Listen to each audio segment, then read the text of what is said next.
Visakha central marine fisheries research ఇన్స్టిట్యూట్లో 78వ మత్స్యశాఖ ఆవిర్భావ దినోత్సవాన్ని జరుపుకున్నారు. 4 రకాల చేపల వల్ల అధిక లాభం పొందవచ్చని ప్రిన్సిపల్ సైంటిస్ట్ జయశ్రీ తెలిపారు. మత్స్య సంపద పెరిగేందుకు ఎలాంటి జాగ్రత్తలు తీసుకోవాలి, ఎన్ని రకాల చేపలు అభివృద్ధి చేస్తున్నారు, వాటి మార్కెటింగ్ తదితర అంశాలపై ప్రిన్సిపల్ సైంటిస్ట్ జయశ్రీతో మా Visakha correspondent Avatar face to face. ఆవిర్భావ దినోత్సవం సందర్భంగా ఈరోజు ఫౌండేషన్ డే జరుపుకుంటున్నారు. ఇది 78వ ఫౌండేషన్ డే. ఈ రోజు అయితే మాత్రం వీళ్ళు ఫిష్ ఎలాంటి ఫిష్లు ఎంచుకొని డెవలప్ చేస్తారు, వాటిని మార్కెట్లో ఎలా సేల్ చేస్తారని తెలుసుకోవడానికి మనతో పాటు ప్రిన్సిపల్ సైంటిస్ట్ జయశ్రీ గారు ఉన్నారు. ఆవిడని అడిగి తెలుసుకుందాం. మేడం నమస్తే మేడం. అసలు ఈ ఫిష్లు మీరు ప్రోడక్ట్ పెంచుతారు, ఎటువంటి ఫిష్లు ఎంచుకుంటారు, అట్లే అభివృద్ధి చెందడానికి ఎటువంటి కార్యక్రమాలు నిర్వహిస్తుంటారు? మాది మెయిన్గా మెరైన్ ఫిష్ రిలేటెడ్ సంస్థ అండి.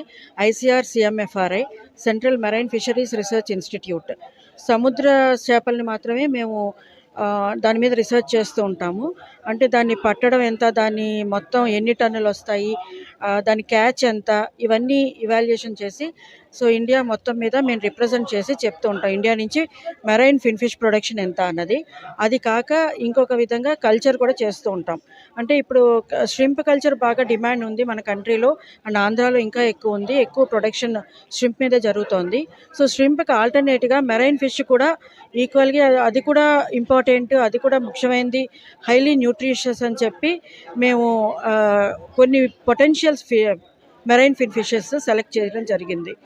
వాటిల్లో మాకు ఈ సంస్థ మొత్తం కోస్టల్ ఏరియాలో చాలా సెంటర్లో ఉన్నాయి. 5-6 సెంటర్లు డిఫరెంట్ రకరకాల చేపల్ని ప్రొడక్షన్ చేసి, బ్రీడింగ్ చేసి, ప్రొడక్షన్ చేసి దాన్ని సముద్రంలో పెంచడం ఎలా అన్నది మేము స్టాండర్డ్ ప్రోటోకాల్స్ డెవలప్ చేసాం. ఆ టెక్నాలజీస్ని మేము ఫార్మర్స్కి, ఫిషర్మెన్కి, స్టేక్ హోల్డర్స్కి మేము ఎక్స్టెండ్ చేస్తున్నాం ఆ టెక్నాలజీస్కి.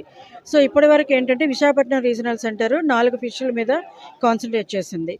ముఖ్యంగా ఫస్ట్ ఆరెంజ్ స్పాటెడ్ గ్రూపర్ మీద కాన్సన్ట్రేట్ చేసింది. అది ఇంచుమించు 9 నెలల నుంచి 10 నెలల వరకు పడుతుంది మొత్తం కంప్లీట్ ప్రొడక్షన్ సైకిల్ కంప్లీట్ అవడానికి. బ్రీడ్ చేసి పిల్లల్ని తీసుకుని వచ్చి తర్వాత మళ్ళీ నర్సరీ రేరింగ్ చేసి డిఫరెంట్ స్టెప్స్ ఉంటాయన్నమాట. చిన్నపిల్లల నుంచి మళ్ళీ నర్సరీ రేరింగ్. ప్రతి స్టేజ్లోనూ మేము లైవ్ ఫీడ్ వాడతాము. చిన్న చిన్న ప్లాంక్టాన్ని వాటిని వాడతాం, వాటిని పెంచడానికి, ఆ పిల్లల్ని పెంచడానికి.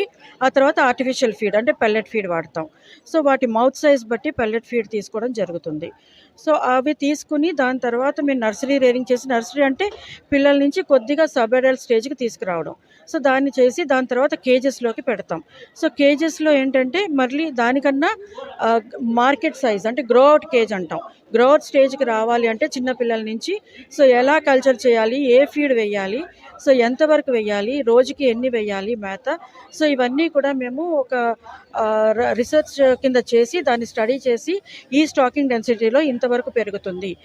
ఇవన్నీ కూడా మేము స్టడీ చేసి ఒక్కొక్క ఫిష్ వేరీ అవుతూ ఉంటుంది. 4 ఫిష్లు చేస్తున్నాం అని చెప్పాను కదా. ఇండియన్ పంపాను ఒక విధంగా, ఆరెంజ్ స్పాటెడ్ గ్రూపర్ ఒక విధంగా, తర్వాత స్నాపర్ ఒక విధంగా, అలాగే గోల్డెన్ ట్రావెలీ ఒక విధంగా పెరుగుతూ ఉంటాయి అన్నమాట. వాటి మౌత్ సైజ్ బట్టి ఫీడ్ కూడా వేరీ అవుతూ ఉంటుంది. కొన్ని 9 నెలల్లో కేజీ రీచ్ అయితే, కొన్ని 8 నెలల్లో రీచ్ అవుతాయి, కొన్ని 7 నెలల్లోనే. అలాగనమాట. దాని కండిషన్ బట్టి, దాని ఫిజియోలాజికల్ యాక్టివిటీస్ బట్టి ఇట్ వేరీ అవుతూ ఉంటుంది. ఈ 4 ఫిష్లు కూడా commercially highly important, nutritive value ఉంది, మార్కెట్ వాల్యూ ఉంది. అందుకనే ఈ 4 సెలెక్ట్ చేసాం. ఆంధ్రప్రదేశ్లో ఇది మార్కెట్ వాల్యూ ఉందంటారు.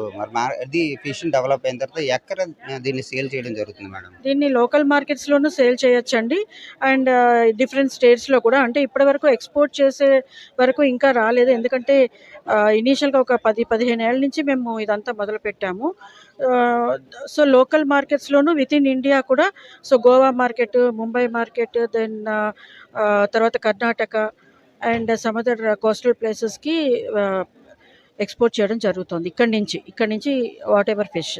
అదర్ ప్లేసెస్లో కూడా ఫిష్ ఉంది, అవి కూడా లోకల్ మార్కెట్స్లో ఉంటుంది. మేజర్ థింగ్స్ ఎక్కడ ఉంటాయంటే Goa and Kerala. They are the 2 places where the market value is very high.